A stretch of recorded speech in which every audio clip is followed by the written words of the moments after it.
I didn't cry when I saw the photo of my son holding a cocktail in a Hawaiian beach, while I sat alone at my birthday table. I didn't scream. I didn't throw anything. I didn't even call. I just stared at that half-eaten chocolate cake, the one I baked from scratch the night before, with real vanilla this time, not the imitation kind. And I realized something I hadn't wanted to admit, not even to myself. I'm not family to them anymore. Not in the way that matters. The table was still set. The candles had burned halfway down. The good china set untouched. The ones I only bring out for holidays, or guests that matter. And me? I sat there in my blue floral dress, the one my husband used to say made me glow, with lipstick fading and heart sinking. No text, no knock at the door. Not even a missed call that I could lie to myself about later. And while they toasted under the sun, smiling in matching shirts that read "Family First," I was here, reheating food no one would eat, replaying conversations that never happened, and pretending I hadn't just been replaced by a plane ticket and a lie. That was the moment I knew. Sometimes your silence is the loudest scream you'll ever give, and mine had gone unheard for far too long. My name is Rosa Miller. I live in a modest, beige-colored house on the east edge of Hillsboro, Oregon. It's the kind of neighborhood where people wave but rarely stop to talk, where the mail gets dropped off like clockwork and the only sounds after 8 p.m. are crickets and the occasional barking dog. I've lived here for over 30 years, planted the rose bushes myself, painted every corner of this house at least twice, once with Harold and once after he died. I've been a widow for 12 years now. 12 long, quiet, complicated years.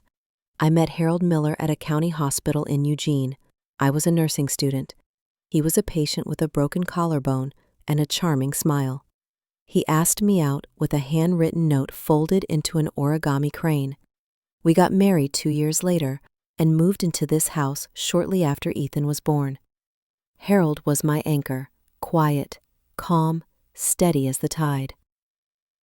When cancer took him, it felt like the floor disappeared from under me, like someone had just unplugged the sun. But I kept going because I had Ethan, my one and only. Raising him wasn't easy. We never had much, but I made sure he never felt that. I worked double shifts, skipped vacations, bought secondhand, and cooked from scratch.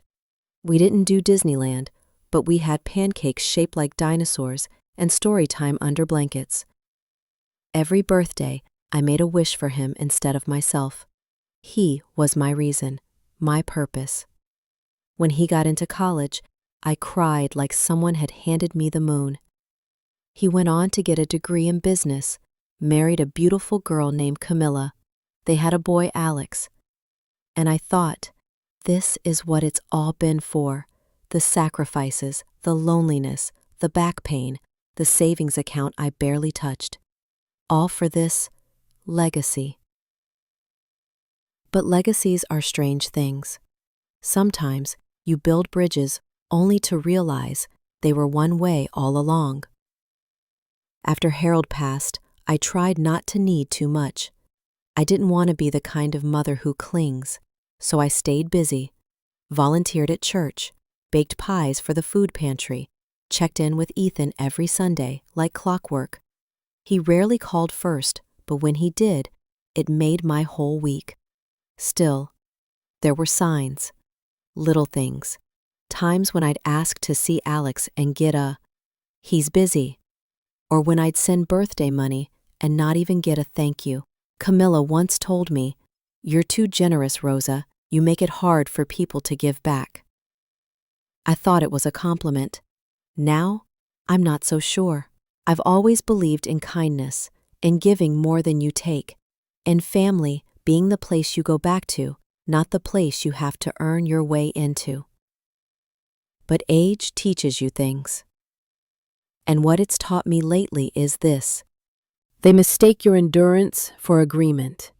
They confuse your patience with permission. And I was patient. When Ethan missed Thanksgiving, I told myself he must be busy. When he forgot our Sunday calls, I said, he's got a family now. When my birthday passed with only a text saying, we'll celebrate soon, I reminded myself he's tired, he's building something. I made excuses for him so well, I started to believe them myself. Because it hurts more to admit someone is choosing not to show up than to pretend they're just too busy to. But here's the thing: I've never asked for much, never demanded, never wanted to be a burden. Just a little time, a call, a plate at the table. Instead, what I got was a smiling photo on a beach and a gut-deep silence that said, louder than any words ever could, we've moved on without you. And the worst part? I taught them how to treat me like that. With every quiet forgiveness, every it's okay, every don't worry about me, I erased myself one compromise at a time. But this story, what I'm about to share, isn't just about pain. It's about what happened after the cake was thrown out, after the candles melted down, after I realized that love without respect is just another way to bleed slowly. It's the story of how I stopped calling what they did forgetting and started calling it what it truly was, a choice. It's the story of the moment I finally said, no more, and meant it. Because I didn't just lose a birthday. I almost lost myself. But almost doesn't mean forever. So if you're listening and something in your chest aches, if you've ever been left behind by the very people you built your life around, then stay with me, because this isn't just my story. It might be yours too. And together, we're going to stop making ourselves small, just to fit into someone else's comfort. This, right here, is the moment I stopped suffering in silence and started speaking like someone who finally remembered her own name. It was early April when Ethan called. I remember the way his name lit up on my old flip phone. I was just finishing folding laundry, the Sunday routine. The sound of his voice always did something to me. No matter how grown he was, no matter how far away life had taken him, that voice still made me sit up straight, still made my heart flutter, with that quiet, stubborn hope.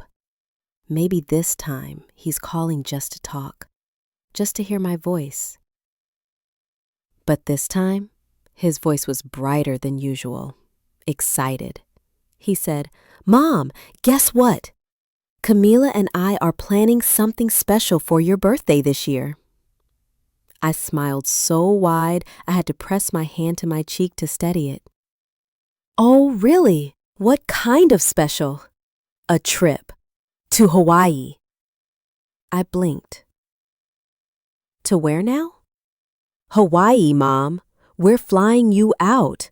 Think beaches, Mai Tais, palm trees. You haven't had a vacation in forever, right?" I hadn't. Not since Harold passed. Not even a weekend trip. My life had become the kind of routine where adventure meant going to a new grocery store or getting the good kind of tea on sale. I hadn't left Oregon in over 15 years. Not because I couldn't, but because I wouldn't. Because who would I go with? Who would wait for me to come home? But when Ethan said Hawaii, something fluttered in my chest that hadn't moved in years. You serious? Completely. You just pack your pretty clothes, Mom. Let us handle the rest. I laughed, a real surprised laugh, the kind I hadn't heard from myself in too long. I told him I'd have to find my sun hat, the one I used to wear to church picnics.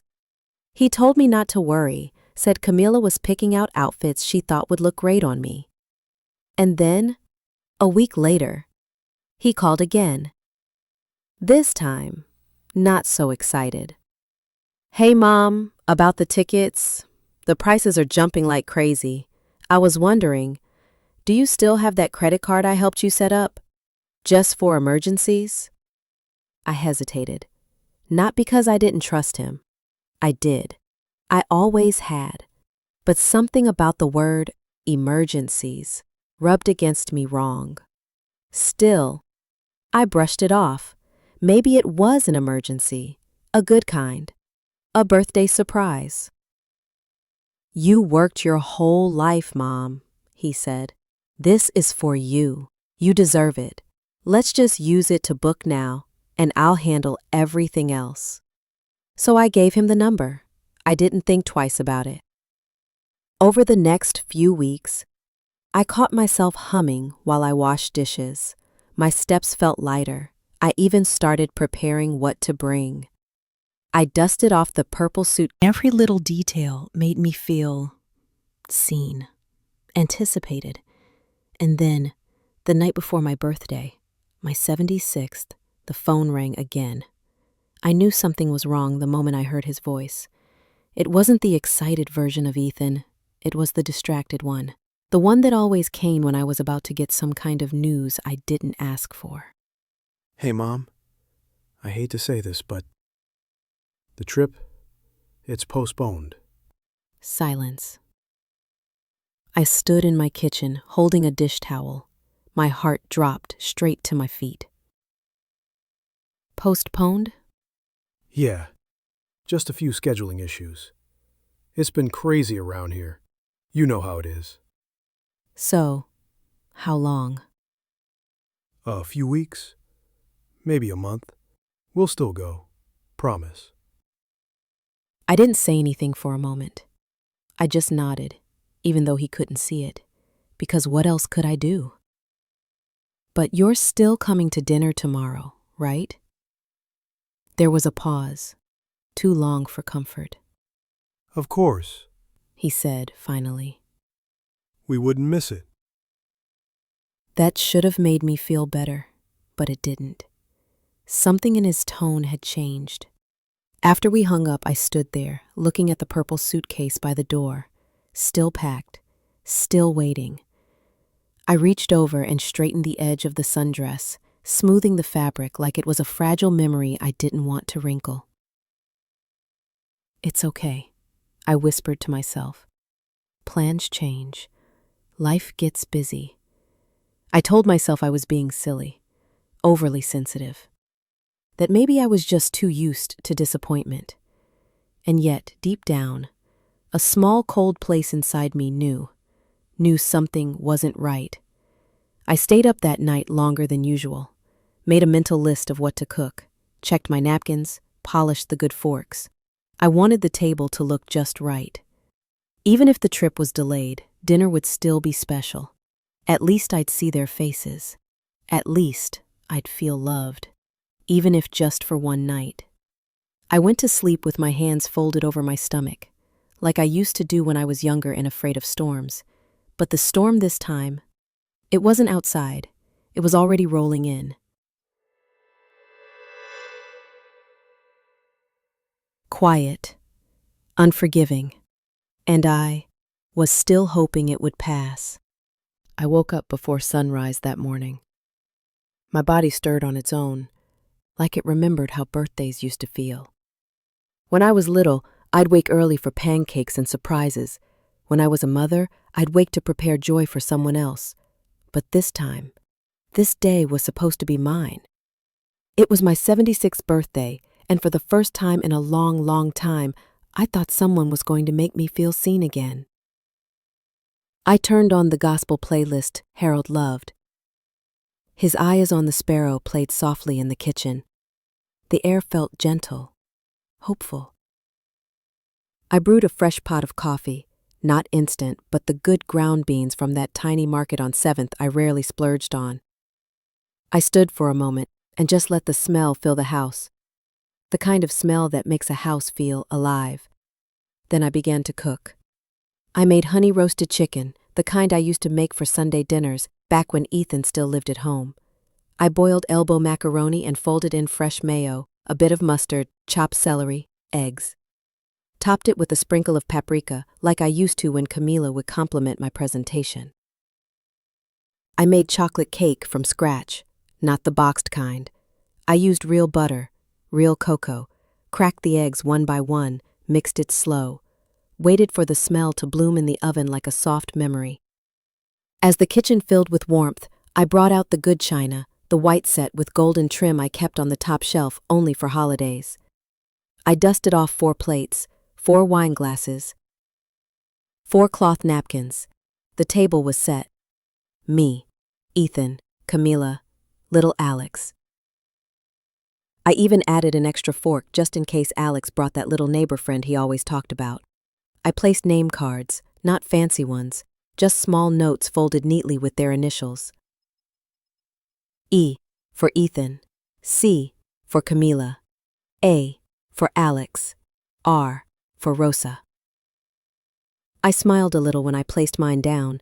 It felt like claiming something, like I mattered. I wore my blue floral dress, the one Harold always said made me look 10 years younger. I hadn't worn it in years. I ironed it the night before and laid it across the bed like it was sacred. I curled my hair, just the ends, dabbed a bit of lipstick, spritzed my wrists with the lavender perfume I'd been saving for occasions. This was supposed to be one. By 4 p.m., the house smelled like joy. By 5 p.m., I was lighting the candles. Not just any candles, the tall white ones I only brought out for Easter or Thanksgiving. I placed them on either end of the table, lit them carefully, stepped back, and waited. 6 p.m. I sat by the window, looked at the street, watched every passing car like it might be them. 6:15. Maybe they were late. Traffic. 6:30. I reheated the chicken, put foil over the cake. Maybe the baby got sick. Maybe Camilla had to work late. Maybe they had the time wrong. Maybe they're planning a surprise. Maybe 8:15. The chicken was cold again. The macaroni had started to dry out at the edges. The cake looked lopsided, like it was leaning away from the room. 8:45. I stood up and turned off the gospel music. The silence after the music stopped was sharper than I expected, like a knife sliding across glass. At 9 p.m., I finally sat down at the table, alone. I didn't touch my plate at first. I just sat there, in the soft flicker of candlelight, looking at the 4 plates, the name cards, the unused napkins. The glass in front of Ethan's seat caught the light just so, and for a moment, I almost imagined him walking through the door. "Hey, Ma, sorry we're late." But nothing came. No door, no car, no voice. Just me, and the sound of a house remembering what loneliness tastes like. I picked up my fork. My hand shook. Took a bite of chicken. Chewed. Couldn't swallow. The food was fine, but it didn't taste like celebration anymore. It tasted like absence. I pushed the plate away, looked down at the birthday card I'd bought for myself a week earlier. Yes, I bought it myself, from the dollar store. It had pink glitter and said, "You're still glowing." I thought it was funny when I saw it. Now it just looked cruel. I cried then. Not the kind of crying you see in movies, with wailing and fists and collapsing to the floor. No, it was that quiet, slow kind of crying, the kind that sneaks up on you after hours of holding your breath. My shoulders shook, not violently, just enough to make the candle flames flicker. I wiped my face with the corner of the tablecloth. The cloth napkins remained untouched, perfectly folded. By 9:30, I was blowing out the candles, wrapping the cake in foil, stacking the plates, clean, unused, and putting them back in the cabinet. I didn't speak a word. At 10 o'clock, I stood in front of the purple suitcase I had packed 3 weeks earlier, still zipped, still full. I placed my hand on the handle, then let it go. The tag was still attached. I changed into my nightgown, brushed my teeth slowly, sat on the edge of my bed and stared at the ceiling fan turning. Listened to the soft hum of the motor. It sounded like it was trying to lull me into forgetting. I folded my hands over my stomach and whispered, "Maybe they forgot." I wanted so badly to believe that, but they hadn't forgotten. They had chosen not to come. And for the first time, I let myself feel every inch of what that meant. The morning after my birthday was still. Not the peaceful kind of still, but the kind that feels hollow, like the world had packed up and left without me. I woke up later than usual, which is rare for me. Normally I'm up by 6, but that day, I just lay there, on my back, eyes on the ceiling fan, listening to the soft whir of its blades turning. I didn't even reach for my slippers at first, didn't brush my teeth right away. It felt like my bones had gained weight overnight, like I was carrying disappointment in every joint. The house still smelled faintly of roasted chicken and chocolate cake, but now it was a sad smell, the kind that clings to a room after laughter was expected and never came. I shuffled into the kitchen, opened the fridge, saw the leftovers, all wrapped in foil and untouched. The cake, the macaroni, the deviled eggs, I prepared just in case Alex had developed a taste for them. Everything looked exactly the same, but nothing felt the same. I didn't touch a single dish, didn't reheat, didn't taste. I poured myself a cup of tea, let it sit there and go cold. Around 10 a.m., there was a soft knock at the door. 3 gentle taps. I wasn't expecting anyone, and for a second I hesitated. But something in me, the part that still believed in small kindnesses, told me to get up. I peeked through the curtain. It was Zeke, the sweet boy from 2 doors down. He's maybe 21, still calls me Miss Rosa, always polite, always thoughtful. His grandmother raised him right. I opened the door, and there he was, standing with a plastic grocery bag. "Morning, Miss Rosa. Got you that lemon dish soap you mentioned last week."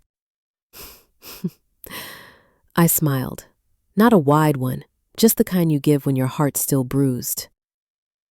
"Oh, bless your heart, baby. Come on in." He stepped inside, placed the bag on the kitchen counter, then looked at me. Really looked. The kind of look that says something's off, even if you haven't said a word. I tried to act normal, wipe the counter, straighten a dish towel. My hands needed something to do. He sat at the table and glanced over at my phone, lying face down beside the cake container. "Still having trouble with your apps?" I nodded, half laughing. "You know me and that thing. I press one wrong button and it forgets everything I ever taught it." Zeke picked up the phone and started tapping away, swiping like it was second nature. Then I noticed he paused. His thumb hovered above the screen. His smile faded just slightly. "Miss Rosa." His voice lowered. "I saw something. Online. I wasn't trying to pry or anything. I just follow your granddaughter, Alex's mom." I froze for a moment. Camila? Okay, I said carefully. He turned the phone toward me, and that was the moment everything fell apart. On the screen was a photo, bright, clear, unmistakable. Ethan, Camilla, little Alex, all standing in front of a resort pool in Maui, wearing matching tropical shirts with bold white letters, Miller Family Retreat 2024. They were smiling, tanned, holding colorful drinks with paper umbrellas. Ethan had sunglasses on. Camilla was posing in her wide-brim hat. Alex was grinning with a pineapple slush in hand. The caption read, "No drama, just sunshine. Hashtag family time, hashtag blessed, hashtag no stress." It had been posted the night of my birthday. I didn't say anything. I couldn't. My eyes just locked on the screen, trying to blink the truth away, as if maybe I was mistaken. Maybe it was an old photo. Maybe they were planning to surprise me later. Maybe, but no. There was the date. There were the timestamps. There was the truth. I reached out slowly and took the phone from Zeke's hand. Zoomed in. There, behind them, the exact resort Ethan had once shown me in passing months ago, saying, "One day, Mom, one day I'll take you there."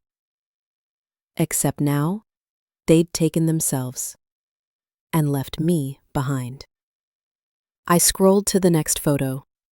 Camilla twirling on a balcony, glass of champagne raised high. Ethan lighting a cigar at a beachfront restaurant. Alex showing off what looked like a new gold bracelet. And not one mention of me. Not a single word. Not even a "Happy Birthday, Mom" in the hashtags. Just curated joy, filtered smiles, and me completely erased. I could feel the tears forming, but I fought them because crying in front of Zeke felt too vulnerable, too exposed. Instead, I set the phone down gently, stared at it like it was a relic from a life I no longer recognized. "They told me it was postponed," I whispered. "Said we'd reschedule. Said they'd come for dinner." Zeke sat quietly. Didn't try to fix it. Didn't offer a quick, "I'm sure they meant well." He just stayed with me in the silence. "They left me," I said, my voice cracking. "They really left me."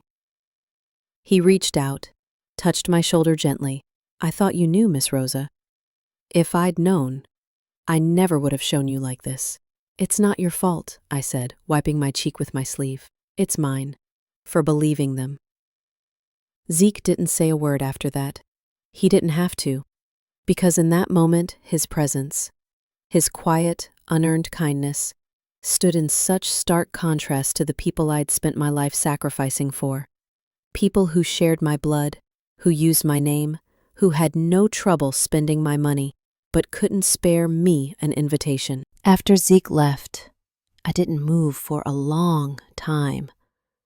I sat at the kitchen table, staring at my folded hands, as if they might give me some kind of answer. The silence in the house grew thick, the kind that doesn't comfort you, just wraps around your chest and holds you too tight. I thought I had already felt the worst kind of betrayal. Being forgotten, being left out, eating alone while your family clinks glasses thousands of miles away. But betrayal has layers. Some of them are quiet. Some wear a suit and a smile and call you Mom while they empty your life from underneath you. That evening, I walked slowly to the corner of the living room where my old laptop sat. I hadn't used it in months. The battery was weak, the screen had a crack in the top right corner, and the charger had to be positioned just so to even turn on. I dusted it off, plugged it in, and waited. I didn't know exactly what I was looking for. Maybe I just wanted to feel like I was doing something instead of sitting there drowning in grief. The screen flickered on. I opened my email. Hadn't done that in a while either. Ethan had always said not to worry about checking it. "I'll handle the bills, Mom. All the bookings. I'll forward anything important." And like a fool, I trusted that. Trusted him. But that night, I typed one word into the search bar: reservation. The results loaded slowly. Each line that appeared on the screen was like a nail in the coffin of the story I had tried to believe. There they were, emails from high-end hotels, names I couldn't even pronounce. Spa bookings, ocean view suites, packages with champagne service, a full itinerary for 4 guests at a beachfront resort in Maui. All paid, all confirmed, all under my name. Billing address, Rosa Miller. Credit card, the one Ethan asked to borrow just for emergencies. I clicked one of the emails, the biggest one, and saw the breakdown. 7 nights, oceanfront premium suite, luxury dinner package, spa treatments, childcare add-on, airport transportation, total cost $14,892, and that wasn't even including the restaurants, the shopping, the excursions I saw in Camilla's Instagram stories. I scrolled farther down and saw something that made my stomach twist tighter than it already was. Non-refundable, charged in full, confirmed via card ending in 8,804. My card. The same one I had used for prescriptions, for tithes to the church. The card I hadn't touched in months, because I thought Ethan was managing it carefully. He hadn't just excluded me, he had used my money to pay for a celebration I wasn't invited to. Used my trust as the currency. Used my name to toast under palm trees and laugh in matching shirts while I sat at home, staring at cold food and half-melted candles. The pain in my chest wasn't sharp.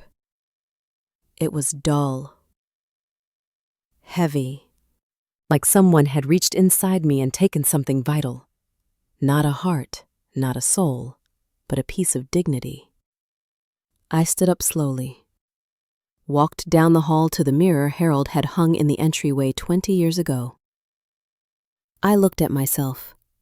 Not the makeup, not the dress I had changed out of, just me. My reflection looked older than I remembered. Tired, not just from age, but from years of telling myself it was fine. That they meant well. That family is family no matter what. But in that moment, I didn't see a victim. I didn't see some helpless old woman. I saw a mother who had been used. A woman who had given everything.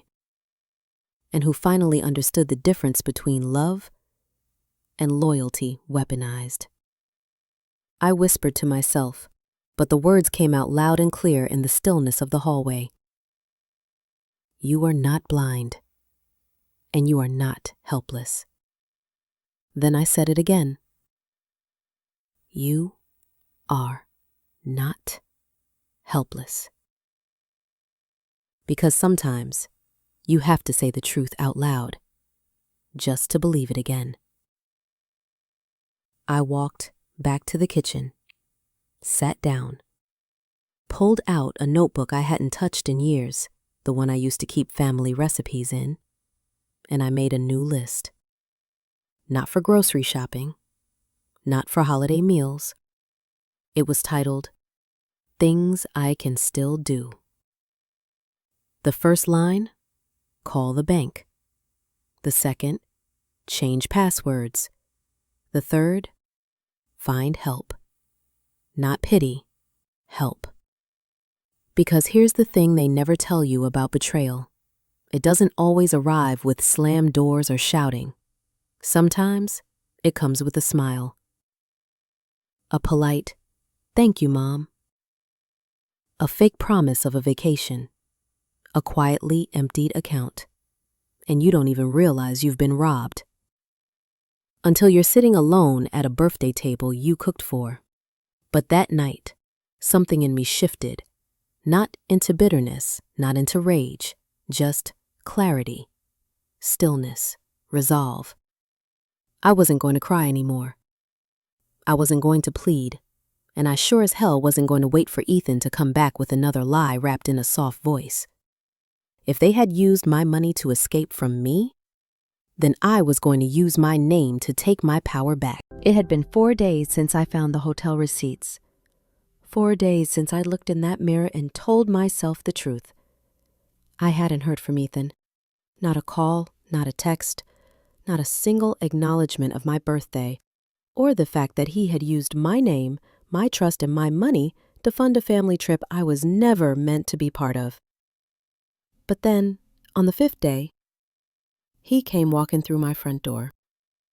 No knock, no warning, just like he used to when he was 15, sneakers squeaking, breath smelling like gum, flopping onto the couch like he owned the place. Only this time, he wasn't a boy. He was a grown man with the audacity to pretend nothing had happened. "Hey, Mom. Got a second? I've got some good news." He walked into the kitchen like it was still his territory, grinning as if nothing had cracked between us.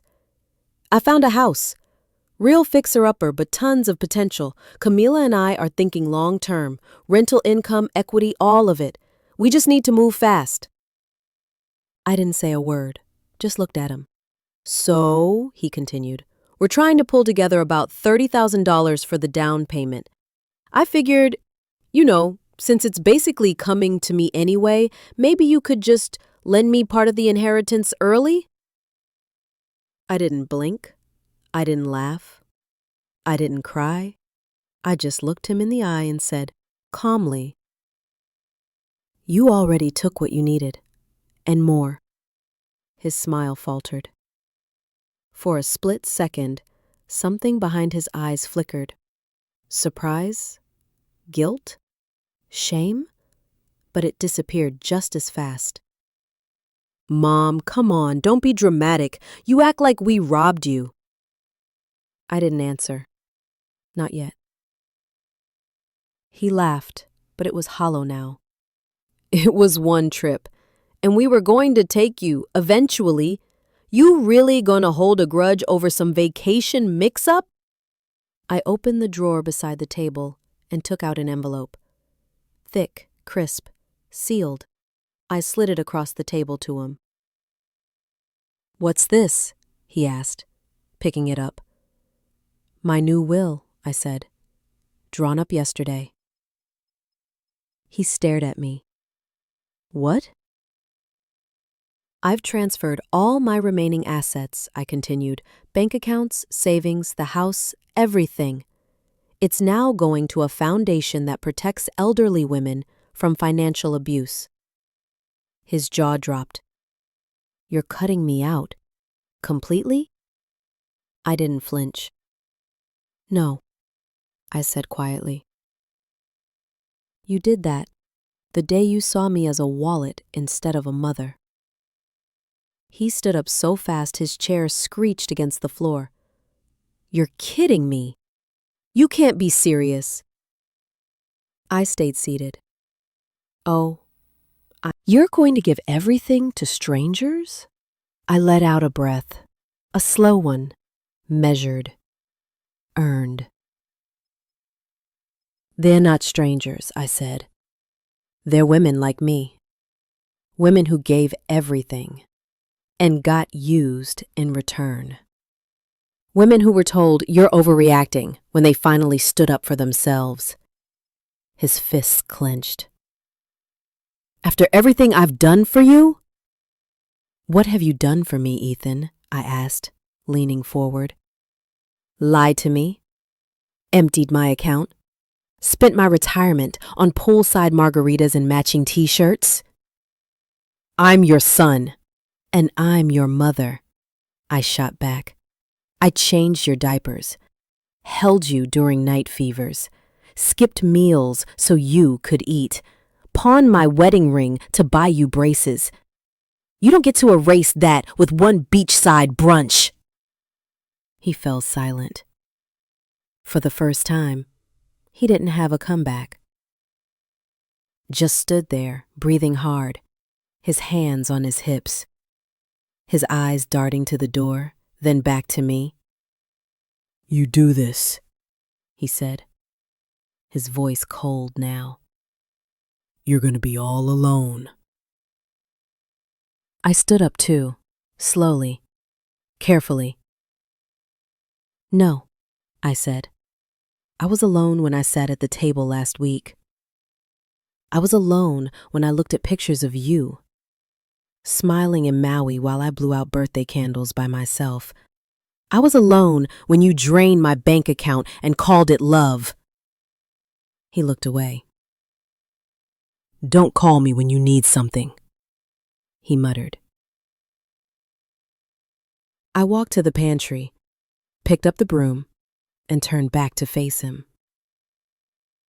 I won't, I said. Then quietly but clearly. You can go now. I need to sweep. And I don't like sweeping around things that don't belong in my house. He froze in place. His mouth parted, like he wanted to say something but no words came. I stood for a moment, let it settle around me. Then I walked to the table and picked up the envelope again, held it in my hands. I wasn't angry. I wasn't sad. I was done. And for the first time in decades, I felt like my life belonged to me again. A year passed. A whole year since the empty table, since the candles melted down, since I sat alone in a dress I had ironed with trembling hope. But this time when my birthday came around, I didn't set the table for ghosts. I didn't check the window every 10 minutes. I didn't rehearse excuses for why no one showed.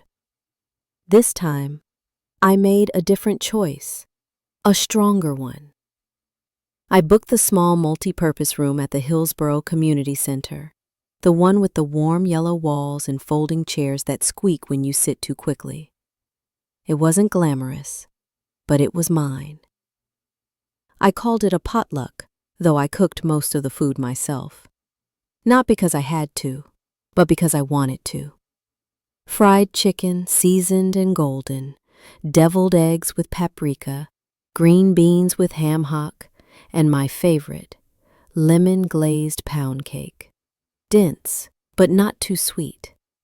I wore a soft gold dress, the kind that hugged my body gently without asking it to be anything it wasn't. I did my hair, even curled the ends a little, dabbed on perfume, not because anyone expected it, but because I finally felt like celebrating me. Zeke arrived first, right on time. He brought a portable speaker and a playlist of Mahalia Jackson, Aretha Franklin, and a little Sam Cooke. He also brought 24 fresh daisies and set them in the center of the table with that quiet, respectful smile of his. "Happy birthday, Miss Rosa," he said, giving a little bow like he always does when he's pretending to be formal. Next came Nora, the retired judge. The woman who looked me in the eye and told me, "You are not a bank. You are not here to be bled dry while smiling through it." She wore navy blue slacks, a crisp white blouse, and a string of pearls that looked like they had their own backstory. When she hugged me, it was warm, real, grounded. The kind of hug that says, "I've seen what you've survived. I'm proud you're still standing." Then the women arrived, 3 older women from the local women's shelter I now donate to. One walked with a cane, Another brought her grandchild, and the third wore purple lipstick and a feathered hat that turned every head in the room. Their laughter filled the corners of that space like incense. We didn't talk about pain. We didn't rehash old wounds. We just danced. Yes, we danced to Ain't No Mountain High Enough, to Lean on Me, even to Happy Birthday, the Stevie Wonder version, of course. And we laughed, real, belly-deep laughter, the kind that shakes the rust off your ribs and reminds you that joy is still available even after everything. About halfway through the evening, just as I was serving second helpings of pound cake, the door opened again. I turned around and there he was. Alex, my grandson, 16 years old now. Taller than I remembered. No fancy clothes, no Instagram-ready smile, just a teenager, holding a handwritten card and wearing an expression somewhere between shame and hope. He stood in the doorway for a long moment, uncertain if he should come in, but his eyes locked on mine. "Grandma," he said softly, "I didn't know, I swear, I didn't know what they were doing. They said you didn't want to travel, that you were tired." He stepped closer. "I should have called. I should have checked. I'm sorry." The room quieted just slightly. Not awkward, just respectful. All eyes turned to me, waiting, not judging, just watching a moment that had been waiting to happen for over a year. I nodded slowly. "It hurt, baby," I said. Yes, it did. I watched his shoulders drop, not in defeat, but in relief, because I hadn't shut him out. He looked down, then back up. "Can I stay?" I didn't say yes, didn't say no. I simply picked up a plate, handed it to him, and said, "Go get yourself a slice of pound cake before Nora takes the last piece." A few chuckles circled the room. Alex smiled, shy but grateful. He took the plate and moved gently into the fold of people he didn't know but who welcomed him anyway. I didn't hug him. Not yet. Trust doesn't bloom from apology alone. It needs time, consistency, care. But him showing up, that was a seed, and I was willing to water it. As the sun began to dip behind the rooftops, Zeke offered to drive me home. He loaded up my leftover containers and wrapped the flowers in a wet paper towel like his grandma used to. We drove in silence most of the way, the kind of silence that doesn't need to be filled. At a red light, he glanced at me and asked, "Was today better than last year?" I looked out the window, where the last light was turning the sky a soft pink. "It wasn't better," I said. "It was mine. I owned it." And that made all the difference. When we pulled up to my house, he helped me carry everything in, set it gently on the kitchen counter, gave me a wink, then left. I changed into my robe, made myself a cup of peppermint tea, sat down at my kitchen table, same place I'd sat the year before, but this time, I wasn't searching the window. I wasn't checking my phone. I didn't wonder if Ethan had called. I didn't hope for a text. I didn't ache. I simply sat and I smiled. Not because I had everything back, but because I finally knew I never needed their permission to feel whole again. This birthday wasn't quiet. It wasn't lonely. It was mine, and I think, somewhere deep inside, Harold was smiling too. I didn't cry this year. I didn't stare at the door, hoping it would open. I didn't check my phone a dozen times, willing a message into existence. I didn't sit in silence wondering what I had done wrong, or how I could make myself easier to love, because this year, for the first time in a long, long while, I didn't feel forgotten. Why? Because I finally remembered myself. I remembered the woman who held her family together with bare hands and soft prayers. The one who worked double shifts, clipped coupons, and made miracles out of grocery leftovers. The one who never missed a game, never said no to second helpings, and never once put herself first. I remembered her, And I forgave her for thinking that love had to hurt, for believing that silence was safer than confrontation, for calling neglect normal just to feel like she still belonged. You see, I used to think that being a good mother meant giving everything, that the best kind of love was the selfless kind, the sacrificial kind, the kind that puts everyone else's needs above your own, always. But now I know better. I've learned that love, real love, isn't about disappearing for others. It's not about shrinking to make them more comfortable. It's not about erasing yourself to fit into the version of family they decide you're allowed to be. Real love includes you too. It includes your voice, your limits, your worth. It took me 76 years and one very long, lonely birthday to understand that. But I do now. I've also learned that you can set boundaries and still love. That you can say no more without being bitter. That you can walk away, not because you're angry, but because you finally know what you deserve. And here's the part no one tells you. When you stop chasing people who keep walking away, you make room for the ones who walk toward you. I found those people, not in bloodline, but in kindness, in shared stories, in the quiet gestures of those who show up without being asked. I'm not bitter. I'm not broken. I'm just done mistaking crumbs for love. So if you're listening to this and you've been sitting in that same chair, waiting, hoping, hurting, let me tell you, you are not too much. You are not asking for too much.